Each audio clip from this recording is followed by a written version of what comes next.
Hi everybody, welcome to Speedway Motors. My name's Tim. I'm one of the techs here. Always glad to have you stopping by the shop where we can talk about some of the cool parts that we have on the shelf ready for you. Something that might help you out on your project or your hot rod. If you're looking over my shoulder, you see a couple of handsome wheels. These are brand new wheels. I brought a kidney bean style wheel, and then I also brought one of my rocket racing wheels that we have available here at Speedway. This is a solid disc wheel, pretty cool looking. We actually just put a set of these on one of our steel 32 Roadsters.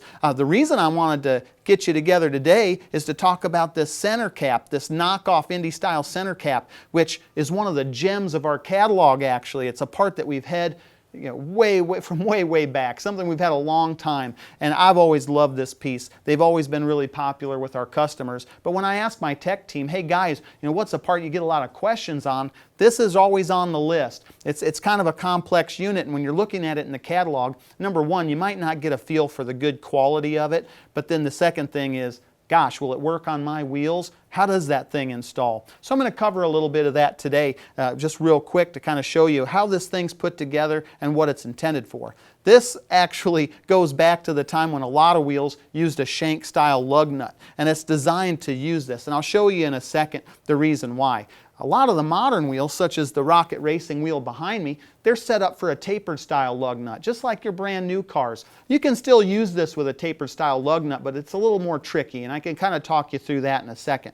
So again, this is a really nice piece, and we've sold a lot of them. If you've been to a lot of car shows, you've probably even seen these out on the show circuit on some various hot rods. Again, they're cast really nicely. They've got Mr. Roadster script in here from way back, from when Bill Smith had these designed. And I can take this one apart so you can kind of see how it's made. It's a three-piece unit, and when you order these from us, we have two different part numbers available. We have a part number for your smaller bolt patterns, your 5 on 4.5 Ford pattern, your 5 on 4 3/4 Chevy pattern, but we also have a part number if you want to use these on an old Ford, say a 5 on 5.5 or a 5 on 5. So keep that in mind. Now if you look in the catalog too, you'll notice we don't have part numbers for the individual parts. So we get a lot of customers that call us and say, hey, I've got a Continental kit, or I've got a spare, or I need one of those wing nuts, to keep it all together. I lost one. Well, we can fix you up. We're always happy to help you out.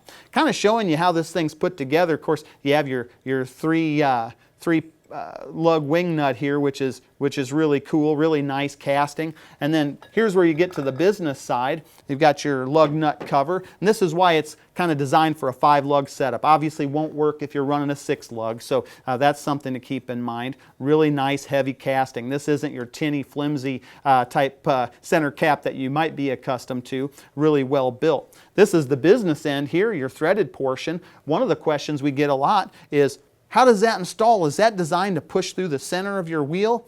No, it's actually designed to go on the outside, and it's held on by those shank style lug nuts. So this kidney bean style wheel is actually designed after the old wheels, and it actually still utilizes that shank lug nut. So this all works fine, just like it was intended to, holds it together really well. Now if you have a tapered lug nut design on your wheel, which most do nowadays, I've had a lot of customers that'll open up these holes to allow the lug nuts to go through, and then they'll screw and they'll tap into their wheel to hold this on with a different type of a little bolt, or nut to tighten everything down. So something to consider there, but again, really nice piece, really cool. The guys that buy these from us just love them, and you see a lot of nice little Roadsters running around with these too. So put this guy back together. Really neat setup. Again, glad to have you visiting me. If you have any questions on this particular part that I didn't answer here, seems like I'm always forgetting something, let me know. I'm always happy to answer them. You can ask your question right on Facebook, on YouTube. That's no problem. I'm always keeping an eye on that stuff so I can get back to you right away. We have a great group of techs here as well, so we're always happy to answer whatever questions you have on your build. If you get stumped along the way, that's our #1 goal, is to keep you in the hobby and make your build a success. So my name's Tim again. Thanks for visiting us here at Speedway Motors. Check out our website, speedwaymotors.com. See you again next time, folks.